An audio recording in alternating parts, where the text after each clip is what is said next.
gusenga ikigwamana mu buryo bwa Bibiliya nabyo ni ugusambana, ni ugutandukira, ni ugusamba, ni ukurindagira, nacyo ubwacyo kirimo. Ariko hari icyo bari kutubwira, baratubwira ngo rumwe mu ruhare rwawe, mu ruhare rwanjye, uruhare rwa buri wese muri iki gitondo, icya mbere ni ukwibutsa Imana, icya kabiri ni ukuzibukira ibikuza amahoro, icya gatatu ni ukwemerera umwami wacu Yesu Kristo akakubera umwami n'umukiza kandi isumba byose. Mu izina rya Yesu tunejejwe n'uyu munsi, tunejejwe n'uyu munsi, tunejejwe n'ibi bihe, tunejejwe n'uko dukunda, ducishijwe bugufi ngo ushyirwe hejuru, kandi tugutuye imitima yacu, ubwenge n'ubugingo, kugira ngo uvugane natwe ibyo ushaka ko twumva, maze icyubahiro cyawe kigaragare hano. Vuga abaje n'abagaragu bawe, tuguteza amatwi kubwa Yesu Kristo umwami wacu, amen.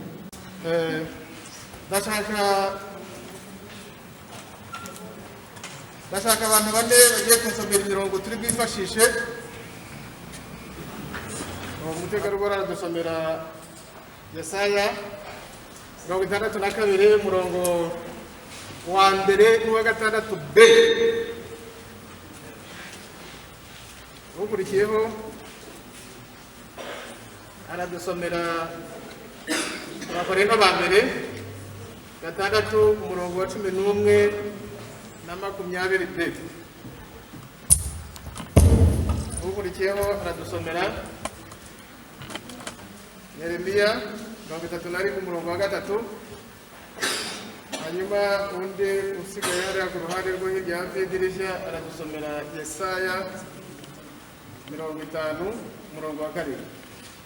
Barasoma mu furirizo, hanyuma ndayikoresha dukurikirana gahunda. Haleluya, amen. Ndashima cyane muri iki gitondo, ndashima Imana kubwanyu, ndashima Imana kubw'Abanyarwanda n'isi yose abakiriho bagihumeka, kuba twese tukiriho tugihumeka no kubera urukundo rw'Imana. Haleluya, amen. Urwo rukundo rw'Imana rero ruhebuje byose, ni narwo tumaze kuririmba. Ni urukundo ruhebuje, urukundo utagereranya, ni rwa ruturirimba mu ndirimbo 149, rutagereranya n'inyanja, rutagereranya n'ibyatsi, rutagereranya n'ijuru n'isi. Ni urukundo rurenze ubwenge bwacu, rurenze ibisobanuro byacu. Ni urukundo hano umwanditsi cyangwa se umuhanuzi Yesaya yashatse kugereranya, arugereranya n'umusore n'inkumi bakundana ku buryo burenze kandi bigaragara.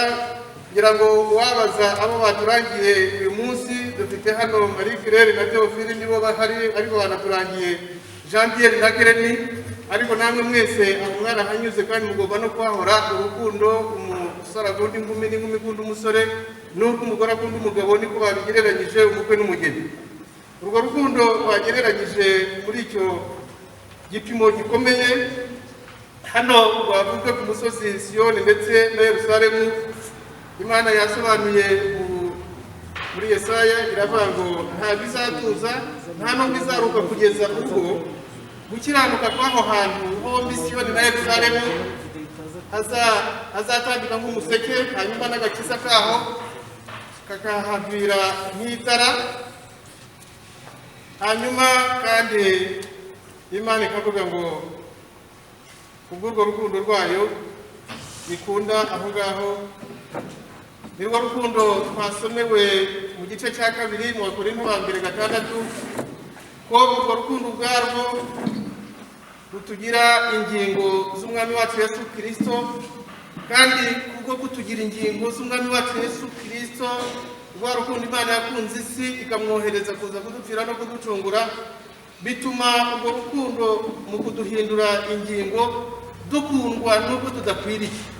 Nubwo tudakwiriye turi abanyabyaha nk'uko n'ubundi babisobanuye, batanze ingero zimwe kandi ushobora kuvuga nyinshi, ariko muri icyo gice cy'Abakorinto ba mbere 6 umurongo wa 9 n'uwa 10 batanze ingero, bavugamo abahehesi, bavugamo abasenga ibishushanyo, bavugamo abasambanyi, bavugamo abatinganyi, bavugamo abajura, bavugamo abasinzi, bavugamo abatukana, bavugamo abariganya n'abandi uyu munsi wagereranya mu gice gitandukanye. Urwo rukundo ruhebuje, urwo rukundo rurenze, nirwo Imana ikunda ubwoko bwayo, nirwo ikunda isi yose, ariko nirwo dukunda turi muri ibi birenze ndetse umuntu yavuga ngo bihumurire Imana nabi. Urwo rukundo nirwo rutuma umurongo wa 11 w'igice cya 6 Abakorinto ba mbere bavuga ngo urwo rukundo umurongo wa 11 rwatumye Imana itwuhagira kugira ngo dushobore kuyegera, rwatumye Imana itwejesha amaraso y'umwana wayo kugira ngo dushobore kuyegera, rwatumye kandi Imana idutsindishiriza kugira ngo bya bindi byose tubihanagurweho. Dutangiye twaririmba indirimbo y'120 batubwiraga ko niyo Satani atwibukije gukiranirwa kwacu, ibyo byose birahanagurwa. Muri iki gitondo turimo kuvuga urukundo ruhebuje rw'Imana rubaho ejo hashize, rubaho uyu munsi, rukabaho n'ejo hazaza, rubaho mu bihe bibi, rukabaho no mu bihe byiza, rubaho ku manywa na nijoro. Urwo rukundo rutuma Imana idahwema, Imana idasinzira, kandi byose bikoresheje izina ry'umwana wayo Yesu Kristo, nk'uko twabibonye mu buryo bw'Umwuka Wera yadusezeranije. Ariyo mpamvu n'intego dufite tuvuga ngo Kristo niwe tugomba kwamamaza, kuko yazanye urwo rukundo, azana izo mpuhwe, azana ubwo butwara, azana ubwo bwitange, azana iyo ntwaro kugira ngo twebwe ubwacu dushobore kuva ahabi tujya aheza. Niyo mpamvu kubw'urwo rukundo Yesaya mu gice badusomeye umurongo wa 6b baratubwira ngo yemwe abibutse Uwiteka nyaboneka ntimugahweme. Haleluya. Ntimugahweme kumwibutsa iby'urukundo rwayo, ariko ntimukanahweme kumwibutsa iby'imbabazi ze agomba kutubabarira bya byaha byacu. Ntimugahweme kumwibutsa iyo muri mu bibazo, ntitugahweme kumwibutsa iyo hari ibyanze, ntitugahweme kumwibutsa iyo hari ibyarabuye, cyane cyane iyo ubona ugeze aho ugomba kwiheba, cyane cyane iyo ubona ugeze aho bigoranye, ntitugahweme kumwibutsa ubwo rukundo rwe. Urwo rukundo badusobanuriye ngo niyo twabaye babi, urwo rukundo ruraza rukatugeraho.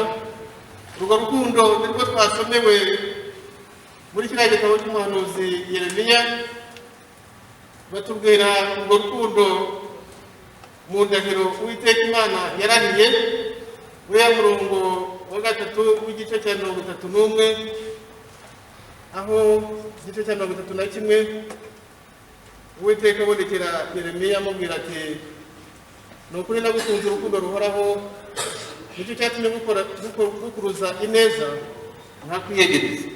Haleluya. Uwiteka Imana kubw'urukundo rwayo idukuruza ineza, ikatwiyegereza idukuye mu bibi. Mu gice badusomeye batubwiye abahehesi n'abasambanyi. Uyu munsi tuzi ko iki ni icyorezo gikomeye kiriho ku isi yose, mu bantu b'ibyiciro bitandukanye, abakuru n'abatoya. Ariko nubwo bimeze bityo, abantu bagenda kera babikoraga bajyaga gusambana nijoro, ariko uyu munsi no ku manywa abantu barasambana bakumva ntacyo bibabwiye. Ariko Imana ibakuruza ineza iravuga ngo nubwo ubikora, hari ababikora bikamenyekana bakabigira umwuga, ndetse mu bihugu bimwe no mu duce tumwe bamwe babigira umwuga, bakajya kubyakira amakarita bikaba bizwi. Mu biganiro byinshi ku maradiyo na televiziyo hari aho babanyuzaho kumva barabisobanura, ukabona basa nkaho nta soni bafite. Ikinyarwanda baravuga isoni baba barazimaze, ariko ineza y'Imana idukuruza kugira ngo itwiyegereze. Abenshi ibiyegereza igira ngo kubw'urukundo rwayo, nubwo bimeze bityo ivuga iti mu gihe kiri imbere byanze bikunze uzaba umwana wawe, byanze bikunze uzankorera. Ikuruza ineza abafite ubuhehesi n'ubusambanyi mu bagabo n'abagore bubatse ingo, bamwe bagaca inyuma y'abandi, ariko Imana hakabaho kenshi bahishira, kubera ko kubw'urukundo rwayo izi ko hari igihe izabakoresha, izi ko hari igihe bazayigarukira. Kubw'urukundo rwayo ibakunda, kubw'urukundo ikunda, ikabahishira ku manywa na nijoro, kugira ngo mu gihe gikwiriye wa muntu nakajya hariya ngo asebe yandagare. Rega Bibiliya iratubwira ngo kugira neza kw'Imana kurehereza abantu kwihana. Ineza y'Imana muri iki gitondo niyo ndi kumubwira, kugira ngo ukuri uzi neza ibi abikoreye bari barimo. Batubwiye abasinzi, uzasanga umuntu w'umukristo ndetse aba mu idini, aba mu itorero runaka, akagera no mu itorero shingiro. Biranashoboka ko ashobora kuba no muri bya byiciro by'abakristo, byaba muri Fathers Union, Mothers Union, Youth Union n'ahandi, ariko byagera mu kabari uko agwana icupa. Najyaga mbumva kera nkibona umwanya wo guca hafi yabo, yamara gushira ukumva arimo araririmba indirimbo zo mu gitabo, kandi yamara kuririmba amagambo amwe akayavanamo cyangwa akayavangiramo, akajya yasimbuza amacupa n'ibindi cyangwa ubwoko bw'imisa yasomye. Ariko aho naho Imana iravuga iti byanze bikunze nawe ndahakurinze kubw'urukundo rwayo. Batubwiyemo abajura, umujura arajya kwiba ko kuri n'ubwinshi, harabibisha ikaramu, harabibisha imitwe, harabibisha amagambo, harabibisha ibyo bindi byose, akagenda akiba. Yaba umukozi mukuru mu nzego z'imiryango yigenga, yaba umwe mu bihaye Imana, nabo bariba. Akagenda akabaha Imana ikavuga iti nubwo ubikoze ndaguhishira kubw'urwo rukundo, kugira ngo mukurize neza, kugira ngo nkwiyegeze. Uyu munsi urukundo rw'Imana tuvuga, baratubwira ngo nitwibutse Uwiteka. Yemwe bibutse Uwiteka ntimugatuze, uyibutse uri mu bibazo. Uyu munsi igihugu cyose n'isi turi mu bibazo bya COVID-19, aho tugowe, aho abantu bapfa.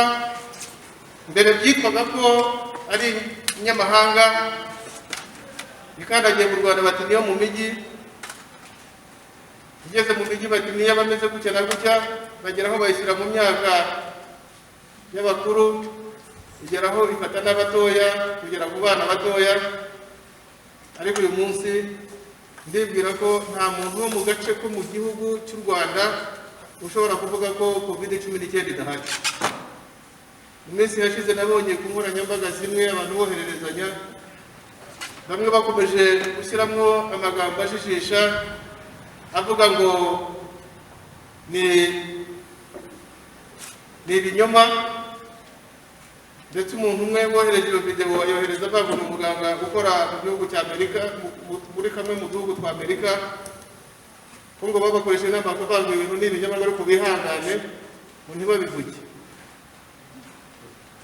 Ariko uyu munsi ndibwira ko iyo tubona abantu bapfa batandukanye bakagera mu nguni zose, uyu munsi biratubwira ngo birahari, ariko bibutse Uwiteka ntitutuze.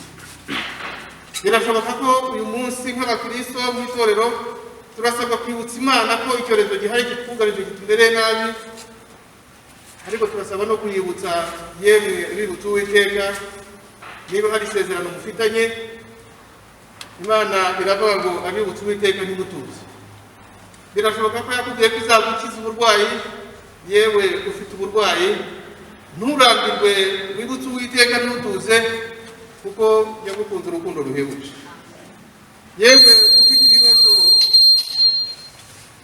byananiranye by'urugo, birashoboka ko umugabo wawe cyangwa umugore wawe yakubereye umusaraba nk'uko tujya tubyita, ariko ukwibutsa Uwiteka ntutuze gukora biki. Birashoboka ko wabuze akazi, umaze igihe utegereje akazi, ufite isezerano ry'akazi, nawe ukwibutsa Uwiteka ntutuze, kuko Uwiteka arakuzi, Uwiteka arakuzirikana. Birashoboka ko uri hano utegereje umugabo cyangwa utegereje umugore, nawe ntutuze, uhore wibutsa Uwiteka, arakuzi, azakwibuka. Birashoboka ko ufite icyo wasabye Imana, ufite icyo utegereje ku Mana.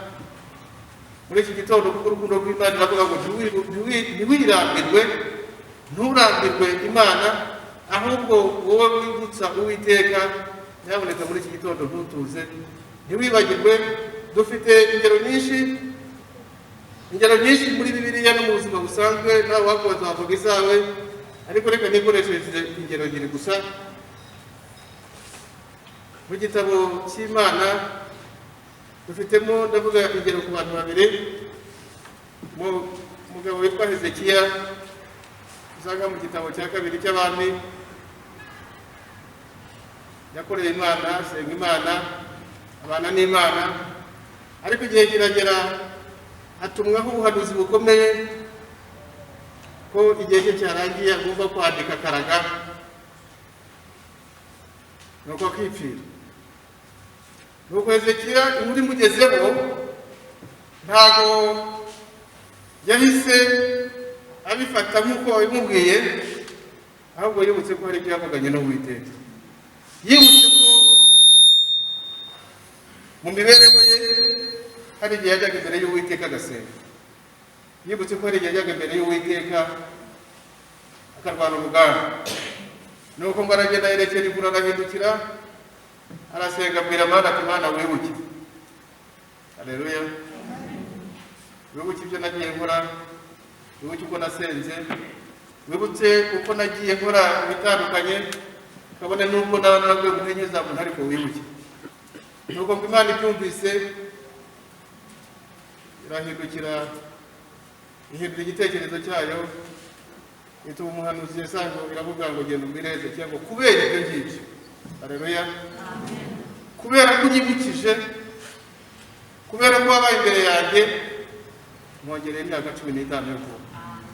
Birashoboka ko uyu munsi mu buzima bwawe hari byinshi byananiwe, ariko wibuke ko no mu buzima bwawe hari igihe wabanaga neza n'Imana.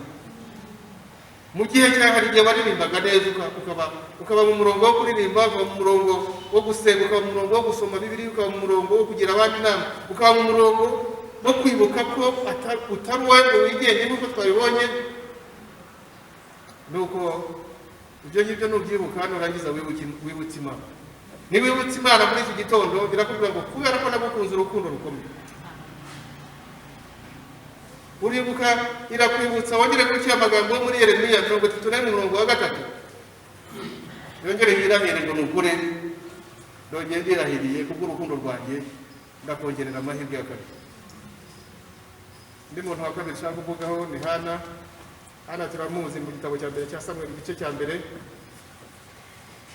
Yabaye aruhijwe, ariko ko yakaruhijwe ntabwo yavuye imbere y'Imana, yakomeje kugenda ajya imbere y'Imana. Yayisabaga umwana, aragenda, imyaka iba myinshi, igihe kiba cyinshi, ibitutsi biba byinshi, bamukeba, ibintu biragorana, ariko agahora imbere y'Imana. Nuko igihe kimwe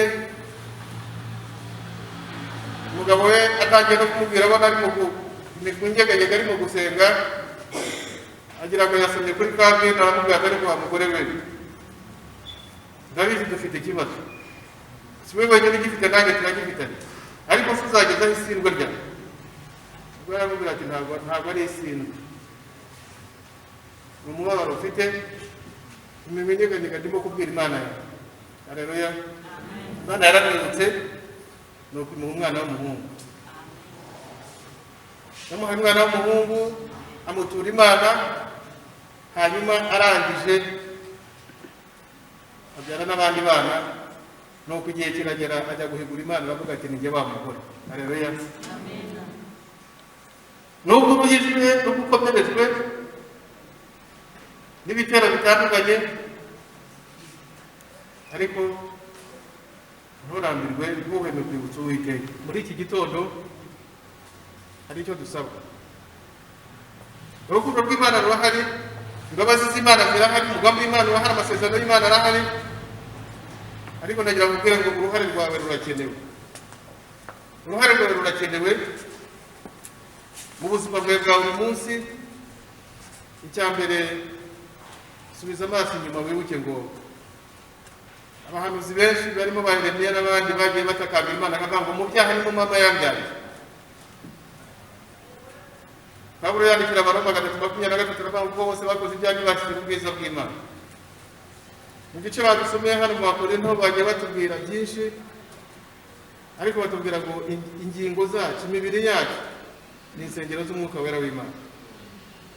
Iki gice bibanze cyane ku bijyanye n'ubusambanyi, cyane cyane ubusambanyi bw'imibiri y'abagabo n'abagore, ariko birazanamo mu buryo buziguye n'ubusambanyi dukura muri Bibiliya bujyanye no gutandukira ukava ku Mana yawe ukajya ku zindi mana, aho n'ubundi muri kiriya gice batubwiye umurongo wa 9 n'uwa 10 baduhaye n'ingero z'abantu bajya gusenga ibigirwamana. Gusenga ibigirwamana mu buryo bwa Bibiliya nabyo ni ugusambana, ni ugutandukira, ni ugusamba, ni ukurindagira, nacyo ubwacyo kirimo.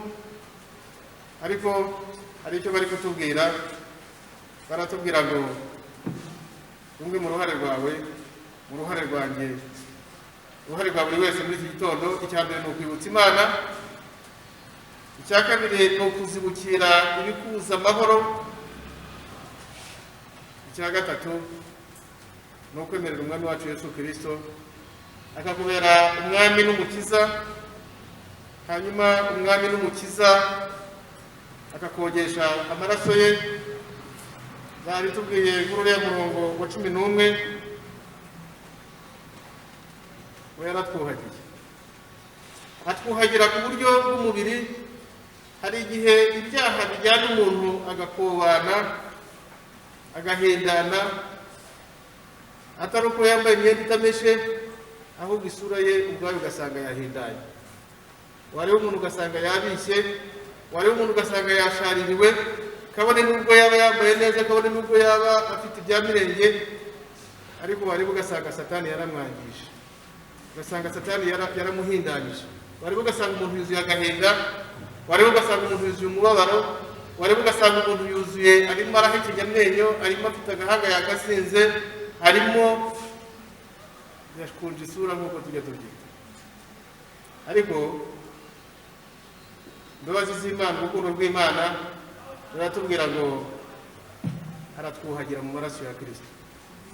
Twuhagirwa bya mbere n'ikubitiro igihe umuntu yemera umwami wacu Yesu Kristo akemera kubatizwa, hanyuma uko ubatijwe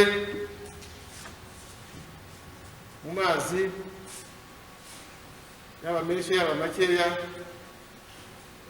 ikimenyetso cyo kubatizwa cy'inyuma ni ikitubwira ngo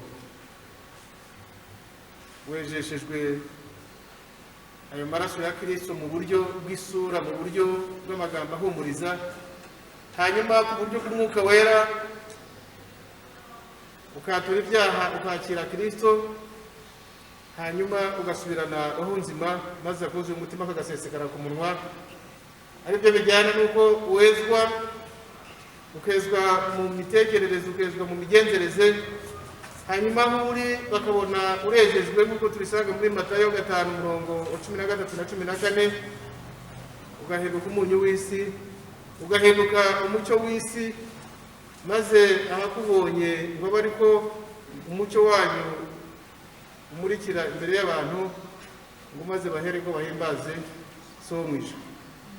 Wakwinjira mu rugo uri umugabo, uri umugore, uri umubyeyi, abakubonye bakanezerwa, hanyuma kandi bavuga aradutsindishirije, adutsindishiriza za manza na bya birego Satani aturega.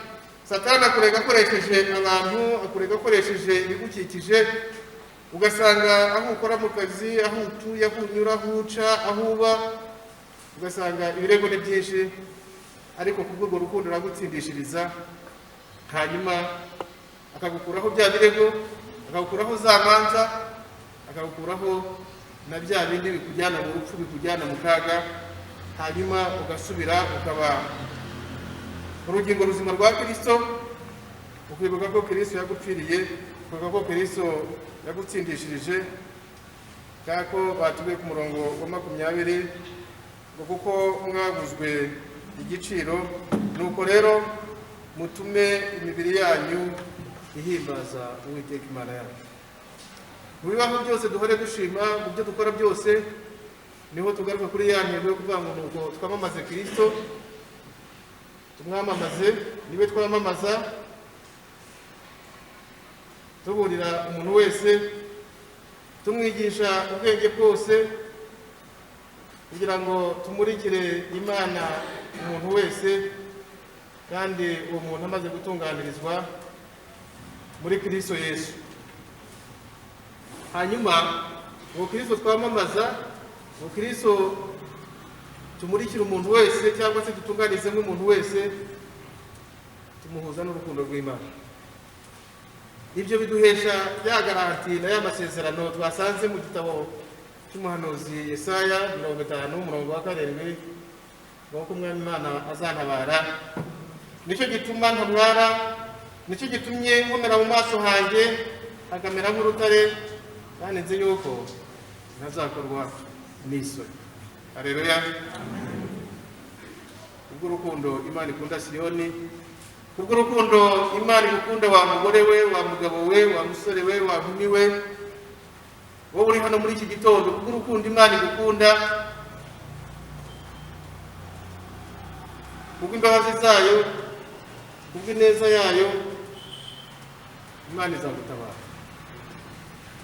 Imana yiteguye kugutabara ku manywa na nijoro, Imana yiteguye kugutabara mu bikomeye, kandi kuko Imana izagutabara, nicyo gituma utemera kumwara, nicyo gituma itemera gukorwa n'isoni, nicyo gituma itemera ko ugera mu mwanzi ashobora kugukora uko ashaka, kugukandagira uko ashaka, nicyo gituma itemera ko ugera aho umarikira amaboko umwanzi, nicyo gituma muri iki gitondo waje gusenga, nicyo gituma ugihanyanyaza. Ariko muri iki gitondo irakubwira ngo yemwe bibutse Uwiteka ntimugawe. Ndagira ngo dukomeze kwibutsa Uwiteka ku cyorezo dufite cya coronavirus, dukomeze kwibutsa Uwiteka ibibazo dufite bitandukanye, buri wese afite liste ye. Dukomeze kwibutsa Uwiteka ibibazo bireba umuryango mugari nyarwanda, dukomeze kwibutsa Uwiteka ibibazo bireba itorero, ibibazo bireba igihugu, ibibazo bireba isi. Dukomeze dufite ibyiringiro ko Umwami Imana izadutabara, kuko yaremye nikwiri niko izahora. Urukundo rwayo ruhoraho, niko rwari rumeze ejo, niko n'uyu munsi rumeze, n'ejo hazaza niko ruzaba rumeze. Ikigusaba ni kimwe gusa, nuko uzi imbere yayo, nuko ugaruka imbere yayo ukayibutsa, ukavuga uti ariko hari igihe naririmbaga imbere yawe, hari igihe nasengaga, hari igihe nari mfite ibihe byiza, narabiriganijwe, none ndagarutse unyakire. Hanyuma izakubwira ngo kuko nagukunze urukundo rukomeye, nkukuruje neza, ntabwo uzamwana, nzagutabara, nzabana nawe, nzakubera Imana, nawe uzambera ubwoko, kandi nzaguha n'ubugingo bw'iteka. Nubwo bikomeye bwa coronavirus, nubwo bikomeye n'imibereho n'ubushomeri, nubwo bikomeye imibereho n'imibanire mibi igoranye hagati y'abashakanye, nubwo bigoranye mu kazi, ushobora kuba ufitanye ibibazo n'umukoresha, nubwo bigoranye mu muturanyi wawe, ariko uzirikane ngo Uwiteka Imana izatuma utamwara, Uwiteka Imana izagutabara, Uwiteka Imana ntabwo izemera ko ukorwa n'isoni. Mu izina rya Data twese n'iry'Umwana n'iry'Umwuka Wera. Amen.